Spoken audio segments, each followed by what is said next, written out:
പുതിയൊരു വെളിപ്പെടുത്തൽ കൂടി പൾസർ സുനിയുമായി ബന്ധപ്പെട്ടിട്ടുണ്ട്. പൾസർ സുനിക്ക് കുഴൽപ്പണ ഇടപാടിലും ബന്ധമുണ്ട്. ഈ കേസിൽ 1.5 വർഷത്തോളം ഇയാൾ ഒളിവിലായിരുന്നു. പിടികൊടുക്കാതെ പോലീസിനെ ചുറ്റിച്ചുവെന്ന പൾസർ സുനി തന്നെ പറയും.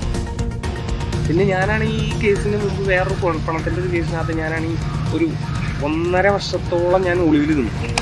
എന്നുവെച്ചാൽ ഇവിടെയുള്ള എല്ലാ പോലീസുകാരായിട്ട് ചെറിയും പറഞ്ഞ് ചുറ്റിയും പറഞ്ഞ് പിടിക്കാൻ പറ്റിയ പിടിക്കാമെന്ന് ചോദിച്ചുകൊണ്ട് ഇങ്ങനെ നടക്കുക ഞാൻ ഫോണൊന്നും യൂസ് ചെയ്യാണ്ട്. അപ്പോൾ അങ്ങനെയൊക്കെ നടന്ന് അന്ന് അതുപോലുള്ള പണികളാണ് ചെയ്യണത്. പോലീസ് അത്ര നല്ല ബന്ധമായിരുന്നില്ല.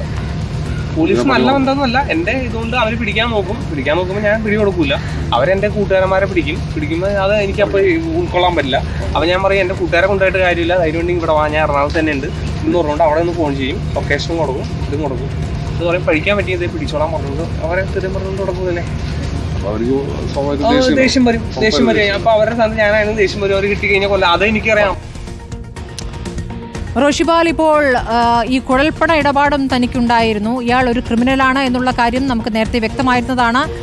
ഈ തരത്തിൽ ഭീഷണിപ്പെടുത്തി പണം തട്ടുന്ന കേസുകളിൽ നേരത്തെയും പെട്ടിട്ടുണ്ട് എന്നുള്ള വിവരങ്ങളും നേരത്തെ ലഭിച്ചിരുന്നു. ഇപ്പോൾ കുഴൽപ്പണ ഇടപാടുമുണ്ട് എന്ന് അയാൾ സമ്മതിക്കുകയാണോ? ഇപ്പോൾ അയാൾ ജീവിക്കുന്നത് ഈ കാര്യങ്ങളിലൂടെയൊക്കെയാണോ? നേരത്തെ തന്നെ പൾസർ സുനി ക്രിമിനൽ പ്രവർത്തനത്തിന്റെ ഭാഗമാണെന്ന് തെളിയിക്കുന്നതാണ് ആ വെളിപ്പെടുത്തൽ.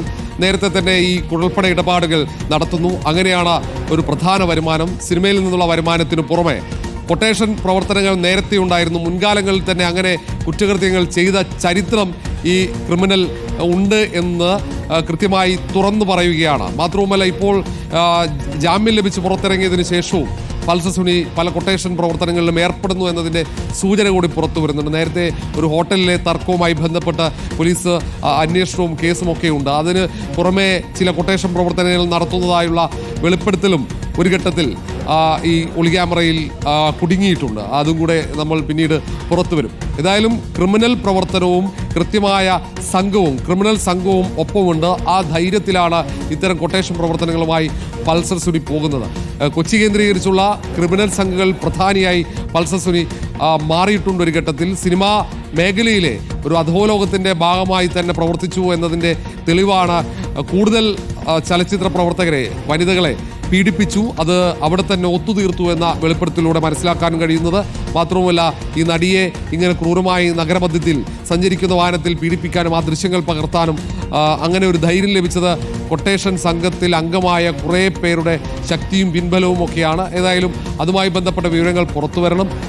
പോലീസിനെ പലപ്പോഴും വെല്ലുവിളിച്ചതിൻ്റെ സാക്ഷ്യപ്പെടുത്തലൊക്കെ ഈ വെളിപ്പെടുത്തലുണ്ട്. നിരവധി കൊട്ടേഷൻ പ്രവർത്തനങ്ങളിൽ സമാനമായി പൾസർ സുനി നിർവഹിച്ചിട്ടുണ്ട്. ആ കാര്യങ്ങളിലേക്കുള്ള പരിശോധനകൾ കൂടി പോലീസിന്റെ ഭാഗത്ത് ഇനി നടത്തേണ്ടിയിരിക്കുന്നു. സ്മൃതി, തീർച്ചയായും ആ മൊബൈൽ ഫോൺ എവിടെ എന്നുള്ളതാണ് ഇനി കണ്ടെത്തേണ്ടത്. പോലീസിനെ കാലങ്ങളായി ചുറ്റിച്ചുകൊണ്ടിരിക്കുന്നത് ആ മൊബൈൽ ഫോൺ കിട്ടാതിരിക്കുന്ന ഒരു സാഹചര്യം ഇതുവരെ ഉണ്ടായിരുന്നു. പക്ഷേ അത് തൻ്റെ പക്കലുണ്ട് എന്ന വെളിപ്പെടുത്തലാണ് ഇപ്പോൾ റോഷിപാലിനോട് പൾസർ സുനി നടത്തിയിരിക്കുന്നത്. ദിലീപിനെ ഈ നിമിഷം വരെ സംരക്ഷിക്കാൻ താൻ ശ്രമിച്ചുവെന്നും പൾസർ സുനി പറഞ്ഞു. ഇതുവരെ വിശ്വാസ്യത നിലനിർത്തുകയായിരുന്നു. ദിലീപ് ചതിച്ചിട്ടും ദിലീപിനെ താൻ സംരക്ഷിച്ചു. ഇതുവരെ ഒരു കാര്യവും പുറത്തു പറഞ്ഞിട്ടുമുണ്ടായിരുന്നില്ല. വെളിപ്പെടുത്തിയാൽ പലരും ഉത്തരം പറയേണ്ടി വരുമെന്നും പൾസർ സുനി റിപ്പോർട്ടറോട് പറഞ്ഞു.